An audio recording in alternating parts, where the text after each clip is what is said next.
ವಿಜಯಪುರ ಜಿಲ್ಲೆ ಮುದ್ದೇಬಿಹಾಳ ಮತಕ್ಷೇತ್ರದ ಕೊಣ್ಣೂರ ಗ್ರಾಮದಲ್ಲಿ ಇಂದು ಪ್ರಚಾರ ಸಭೆ ನಡೆಯಿತು. ಈ ಪ್ರಚಾರ ಸಭೆಯಲ್ಲಿ ಮುದ್ದೇಬಿಹಾಳ ಮತಕ್ಷೇತ್ರದ ಶಾಸಕರಾದ CS ನಾಡಗೌಡ ಅಪ್ಪಾಜಿಯವರು ಭಾಗವಹಿಸಿ ಕೊಣ್ಣೂರು ಗ್ರಾಮದ ಜನತೆಗೆ ಕಾಂಗ್ರೆಸ್ ಪಕ್ಷಕ್ಕೆ ತಮ್ಮ ಅಮೂಲ್ಯವಾದ ಮತವನ್ನು ನೀಡಿ ಪ್ರಜಾಪ್ರಭುತ್ವವನ್ನು ಉಳಿಸಿ ಎಂದು ವಿನಂತಿಸಿಕೊಂಡರು. ಈ ಸಂದರ್ಭದಲ್ಲಿ ಕಾಂಗ್ರೆಸ್ ಪಕ್ಷದ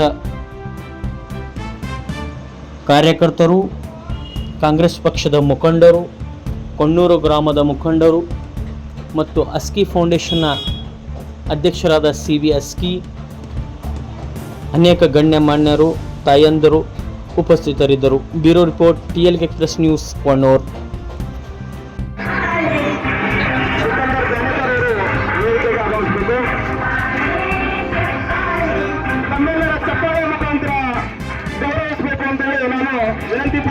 ಕೊಡಿಸೋದು, ಅವರಿಗೆ ಕಾರ್ಯಕ್ರಮಗಳನ್ನು ಕೊಡಿಸೋದು ಅಂತ ಹೇಳಿದ್ದನ್ನ ತಪ್ಪ. ಜನಕ್ಕೆ ಏನು ಹೇಳ್ತಾ ಇದ್ದಾರೆ ಗೊತ್ತಾ? ಈಗ ಏನು ಹೇಳ್ತಾ ಇದ್ದಾರೆ?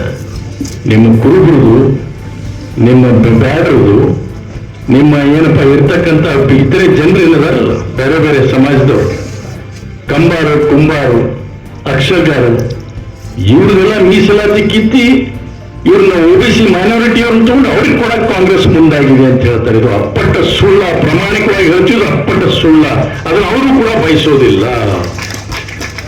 ಮೈನಾರಿಟಿ ಸ್ಟೇಟಸ್ ಅವ್ರಿಗಿದೆ, ಇದನ್ನು ಬಯಸ್ಲಿಕ್ಕೆ ಸಾಧ್ಯನೇ ಇಲ್ಲ.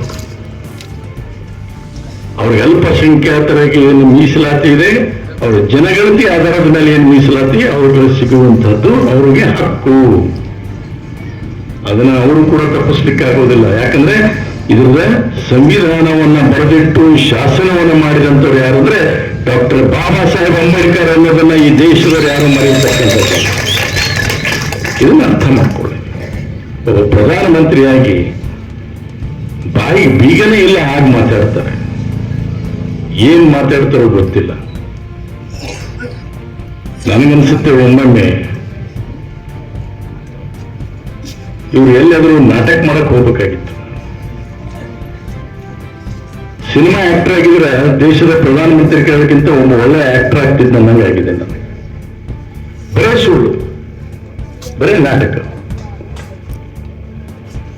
ದೇಶದ ಉದ್ದಗಲಕ್ಕೂ ಕೂಡ ನಾವು ಇವತ್ತು ಕಾಂಗ್ರೆಸ್ನವರು ಚಿಂತೆ ಮಾಡಬೇಕಾಗಿದೆ. ಹೇಳ್ತಾರೆ ಕಾಂಗ್ರೆಸ್ನಲ್ಲಿ ಯಾರು ಲೀಡರ್ ಇಲ್ಲಪ್ಪ. ಮೋದಿ ಅದಾನ. ಯುವಕರು ಹೇಳುದು, ಮೋದಿ ಅದಾನ್ರಿ ಲೀಡರು. ಕಾಂಗ್ರೆಸ್ನಲ್ಲಿ ಯಾರು ಲೀಡರು? ಕಾಂಗ್ರೆಸ್ಸು ದೇಶವನ್ನು ಆಳಬೇಕು, ಪ್ರಧಾನಮಂತ್ರಿ ಆಗ್ಬೇಕು ಅಂತ ಅದರ ಮೇಲೆ ಕಣ್ಣಿಟ್ಟು ರಾಜಕಾರಣ ಮಾಡ್ತಕ್ಕಂಥವ್ರು ಅಲ್ಲ. ಇದನ್ನ ನೆನ್ಪಿಟ್ಕೊಳ್ಳಿ. ದೇಶದ ಇರುವಂತ ಒಂದು ನೈತಿಕತೆ, ದೇಶವನ್ನು ಉಳಿಸ್ಬೇಕನ್ನುವಂತ ಕಾಳಜಿ, ಈ ಚುನಾವಣೆಗೋಸ್ಕರ ನಾವು ಸ್ಪರ್ಧೆಯಲ್ಲಿದ್ದೇವೆ.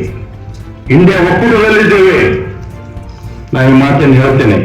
ಮನಮೋಹನ್ ಸಿಂಗ್ ಅವರು ಪ್ರಧಾನಮಂತ್ರಿ ಆದರು, ಸೋನಿಯಾ ಗಾಂಧಿ ಅವರು ಪ್ರಧಾನಮಂತ್ರಿ ಆಗ್ತಕ್ಕಂಥದ್ದು ಬಂದಾಗ ಸ್ವತಃ ಅವರು ಕುರಿತು ಮನಮೋಹನ್ ಸಿಂಗ್ ಅವರು ಮಾಡಿದ್ರು. ಒಬ್ಬ ಆರ್ಥಿಕ ತಜ್ಞ 2 ಸಲ ಮನಮೋಹನ್ ಸಿಂಗ್ ಅವರಾದರು. 2 ಸಲ ಆದರು ಪ್ರಧಾನಮಂತ್ರಿಯಾಗಿ. ದೇಶವನ್ನು ಮುಂದೆ ತೆಗೆದುಕೊಂಡು ಹೋದರು. ರಾಜೀವ್ ಗಾಂಧಿ ತೀರು ಹೋದ್ರು 1989, 90ರಲ್ಲಿ ರಾಜೀವ್ ಗಾಂಧಿ ಅವರು ತೀರು ಹೋದರು. 90ರಲ್ಲಿ ರಾಜೀವ್ ಗಾಂಧಿ ಅವರು ತೀರು ಹೋದರು. ರಾಜೀವ್ ಗಾಂಧಿ ಅವರು ತೀರು ಹೋದಾಗ ಯಾರು ಮಾಡ್ತು? ಪ್ರಧಾನಮಂತ್ರಿ ನರಸಿಂಹರಾಯರನ್ನ ಮಾಡ್ತು. ಅದನ್ನ ಮುಂದುವರೆದು ಹೋದಾಗ ಯಾರು ಮಾಡಿದ್ರು? ಮತ್ತೆ ಚಂದ್ರಶೇಖರ್ ಅವರನ್ನ ಪ್ರಧಾನಮಂತ್ರಿ ಮಾಡ್ತು. ದೇವೇಗೌಡರನ್ನ ಪ್ರಧಾನಮಂತ್ರಿ ಮಾಡ್ತು. ಈ ಪಕ್ಷ ದೇವೇಗೌಡರನ್ನ ಪ್ರಧಾನಮಂತ್ರಿ ಮಾಡ್ತು. ಇದು ಇತಿಹಾಸ. ನಾವೇ ಪ್ರಧಾನಮಂತ್ರಿ ಆಗಬೇಕು ಅನ್ನೋ ದೃಷ್ಟಿಕೋನದಿಂದ ಚುನಾವಣೆ ಕಾಂಗ್ರೆಸ್ ಪಾರ್ಟಿ ಇಲ್ಲ. ಅಧಿಕಾರದ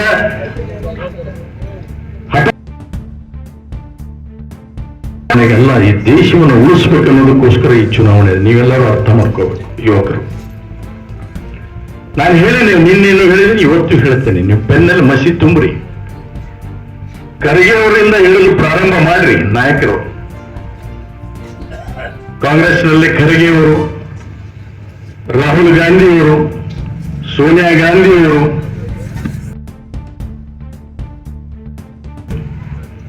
ಶರದ್ ಪವಾರ್ ಅವರು, ಸ್ಟಾಲಿನ್ ಅವರು, ಹೀಗೆ ಬರೀತಾ ಹೋಗ್ರಿ ನೀವು ಬರೀತಾ ಹೋಗ್ರಿ. ನಿಮ್ಮ ಮಸಿ ಖಾಲಿ ಆಗುತ್ತೆ ವಿನ ನಮ್ಮ ನಾಯಕರ ಹೆಸರುಗಳು ಏನೋ ಉಳಿತಾವೆ ಅನ್ನೋಂಥ ಮಾತನ್ನು ಹೇಳಿದ್ರೆ ಇದು ಅರ್ಥ ಮಾಡ್ಕೋಬೇಕು. ಇದು ಕಾಂಗ್ರೆಸ್ಸಿನ ಒಂದು ನೀತಿ. ನಾಯಕರುಗಳ ಕೊರತೆ ಇಲ್ಲ ಈ ದೇಶದಲ್ಲಿ. ಸಿದ್ದರಾಮಯ್ಯವರು ಒಬ್ಬರು ದೊಡ್ಡ ನಾಯಕರು, ಪ್ರಧಾನಮಂತ್ರಿ ಆಗ್ತಕ್ಕಂಥದ್ದು.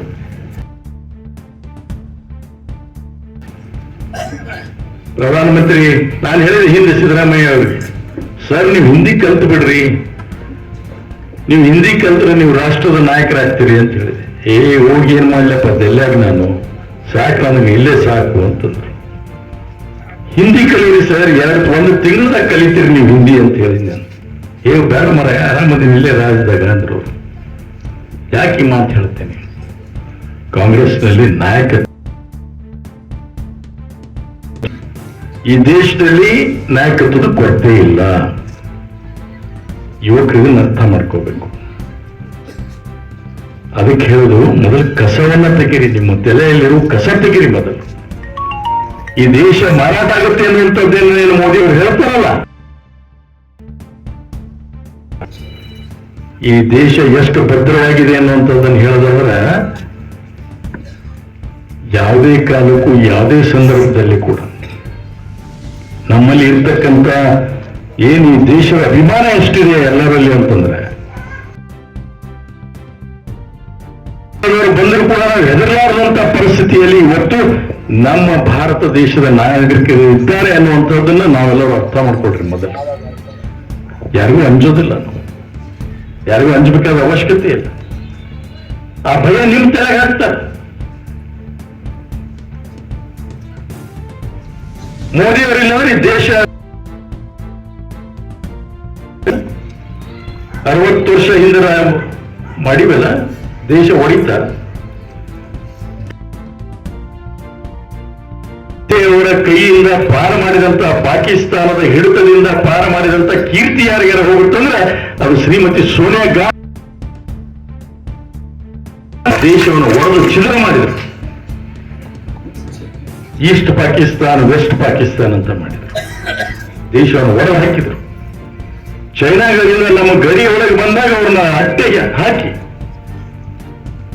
ಹೊರಗೆ ಓಡಿಸಿದಂತ ಕೀರ್ತಿ ಯಾರಿಗಾರ ಇದ್ರದು ಲಾಲ್ ಬಹದ್ದೂರ್ ಶಾಸ್ತ್ರಿ ಅವರಿಗೆ ಹೋಗ್ತಕ್ಕಂಥ.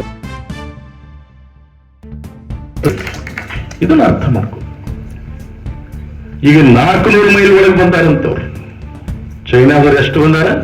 ಅದಕ್ಕೆ ಹೊಸದಾದಂತ ರೂಪವನ್ನ ಕೊಟ್ಟು ಭವ್ಯ ಭಾರತದ ನಿರ್ಮಾಣ ಮಾಡಲಿಕ್ಕೆ ಇವತ್ತು ಈ ಚುನಾವಣೆ, ಇದನ್ನ ಅರ್ಥ ಮಾಡ್ಕೋಬೇಕು. ಈ ಚುನಾವಣೆ, ರಾಜು ಅಲ್ಗೂರ್ ಒಬ್ಬ ವಿದ್ಯಾವಂತ ಪ್ರೊಫೆಸರ್,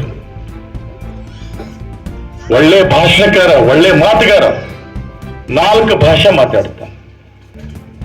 ಹಿಂದಿ ಮಾತಾಡ್ತಾನೆ, ಕನ್ನಡ ಮಾತಾಡ್ತಾನೆ, ಮರಾಠಿ ಮಾತಾಡ್ತಾನೆ, ಇಂಗ್ಲಿಷ್ ಮಾತಾಡ್ತಾನೆ. ಅವನ ಪ್ರೊಫೆಸರ್, ಅನುಭವ ಇದೆ. ಪ್ರೊಫೆಸರ್ ಆಗಿ ಕೆಲಸ ಮಾಡಿದ್ದಾನೆ, ಶಾಸಕನಾಗಿ ಕೆಲಸ ಮಾಡಿದ್ದಾನೆ. ಅವನು ಕಳಿಸಿದರೆ ನಮ್ಮ ಧ್ವನಿ ಪಾರ್ಲಿಮೆಂಟ್ ನಲ್ಲಿ ನಮ್ಮ ಧ್ವನಿ ಕೇಳಬೇಕೇ ಇಲ್ಲ. ಆ ಕೆಲಸವನ್ನ ರಾಜು ಅಲಗೂರಿಗೆ ಮಾಡ್ತಕ್ಕಂಥದಕ್ಕೆ ಜವಾಬ್ದಾರಿ ಕೊಡೋಣ.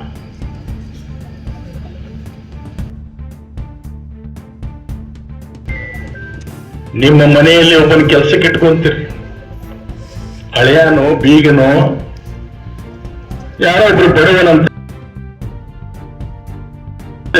ಅವ ಒಳ್ಳೆ ತನದ ದುಡಿತಿದ್ದ ಅಂದ್ರೆ ಅವನಿಗೆ ಇಟ್ಕೊಂತೀರಿ. ದುಡಿಲಿಲ್ಲ ಅಂದ್ರೆ ಏನ್ ಮಾಡ್ತೀರಿ? ಮರಯ ನನ್ನ ಮನ್ಯಾಗ ಬೆಳವ ಹೊಕ್ಕೊಂಡೆ ಅಲ್ವ ನೀನು, ಹೋಗತ್ತ ಮರ ಹೇಳ್ತೀರಿ. ಲೋಕಾರೂಢಿ ಮಾಡ್ತಿದ್ರು, ಲೋಕಾರೂಢಿ ಓದಿಲ್ಲ. ಅದಕ್ಕೆ ನಿಮಗೆಲ್ಲರಿಗೂ ಕೈ ಮುಗಿದು ಕೇಳ್ಕೊಳ್ತೇನೆ, ನಿಮಗೆ ಒಳ್ಳೆಯ ಕೆಲಸ ಮಾಡಿ ನಿಮ್ಮ ಜೀತದಾಳ ಇಬ್ಬರಿಗೆ ಮತವನ್ನ ಕೊಡಬೇಕು, ಅಥವಾ ಕೇವಲ ಒಬ್ಬ ಹಿರಿಯನ ಈ ಜಿಲ್ಲೆಯಲ್ಲಿ ಅಂತ ಹೇಳಿ ಮತ ಕೊಡಬೇಕು. ನೀವು ಆಲೋಚನೆ ಮಾಡಿ. ಪಕ್ಷ ಮತ್ತು ವ್ಯಕ್ತಿ ಎರಡೂ ತೂಕವನ್ನ ಮಾಡಿದಾಗ ಇವತ್ತು ಅಂತರದಿಂದ ಬರಲಿಕ್ಕೆ ಎಲ್ಲಾ ಸಾಧ್ಯತೆಗಳು ಇರುವುದರಿಂದ ತಾವು ಕೂಡ ಆ ತೇರು ಎಳೆದ್ರಲ್ಲಿ ಮುಂದಾಗಬೇಕು, ಹಗ್ಗಕ್ಕೆ ಕೈ ಹಚ್ಚಬೇಕು. ಆ ತೇರನ್ನ ಕೊನೆಗೋಸ್ಕರ ಪಾದಗಟ್ಟಿಗೆ ಮುಟ್ಟಿಸಿ ಹೊಳ್ಳಿ ತರಬೇಕು ಅಂದ ಕೀರ್ತಿ ಬರಲಿಕ್ಕೆ ಸಾಧ್ಯ ಅನ್ನುವಂತ ಮಾತನ್ನ ಈ ಸಂದರ್ಭದಲ್ಲಿ ಹೇಳಿ, ತಾವೆಲ್ಲರೂ ಕಾಂಗ್ರೆಸ್ ಪಾರ್ಟಿಗೆ ಮತವನ್ನ ಕೊಡಬೇಕು, ಸಿದ್ದರಾಮಯ್ಯ ಕೈಗೆ ಬಲಪಡಿಸಬೇಕು. ರಾಜು ಅಲಿಗರು ಕಾಂಗ್ರೆಸ್ ಪಕ್ಷದ ಬುನಾದಿಯನ್ನ ನೀವು ಭದ್ರವಾಗಿ ಮಾಡಬೇಕು. ಯಾಕೆ ಹೇಳ್ತೀನಿ ಅಂದ್ರೆ, ನಮ್ಮ ಚುನಾವಣೆ ಆದ ನಂತರ ಈ ಚುನಾವಣೆಯಲ್ಲಿ ನಾವು ವೋಟ್ ಹೆಚ್ಚು ಕೊಡಿಸಿದ್ವಿ ಅಂದ್ರೆ ಕ್ಷೇತ್ರಕ್ಕೆ ನೀವು ಹೆಚ್ಚು ಕೆಲಸ ಮಾಡ್ರಿ ಅಂತ ಕೇಳುವಂತ ನೈತಿಕ ಧೈರ್ಯ ನಮ್ಮಲ್ಲಿ ಬರಲಿಕ್ಕೆ ಸಾಧ್ಯ. ಇದನ್ನ ನೀವು ತಿಳ್ಕೊ. ಇಲ್ಲಿಕ್ಕೆ ಏನು ನಿಮಗಿಷ್ಟು ಕೆಲಸ ಮಾಡಿಕೊಟ್ಟೆ, ಅಪ್ಪಾಜಿ ನಾಡಗೌಡ ನಿನಗೇನಪ್ಪ ಅಂದ್ರೆ ಹೋಗೊಂದು ಚೇರ್ಮನ್ ಮಾಡಿದೆ.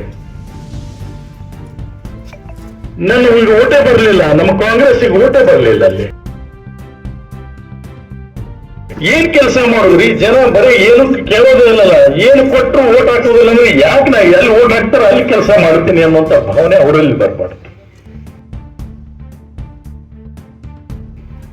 ನನಗೆ ಕೊಡುವಂತ ಶಕ್ತಿ ಅಲ್ಲ, ರಾಜು ಅಲ್ಗೂರ್ಗೆ ಕೊಡುವಂತ ಶಕ್ತಿ, ಅದು ನಿಮ್ಮ ಶಕ್ತಿಯಾಗಿ ಪರಿವರ್ತನೆ ಆಗುತ್ತೆ ಭವಿಷ್ಯದಲ್ಲಿ ಅನ್ನುವಂತ ಕಲ್ಪನೆ ನಿಮ್ಮಲ್ಲಿ ಇರಬೇಕು ಅನ್ನೋದು. ಈ ಚುನಾವಣೆಯನ್ನು ಅತ್ಯಂತ ಹೆಚ್ಚು ಮತಗಳಿಂದ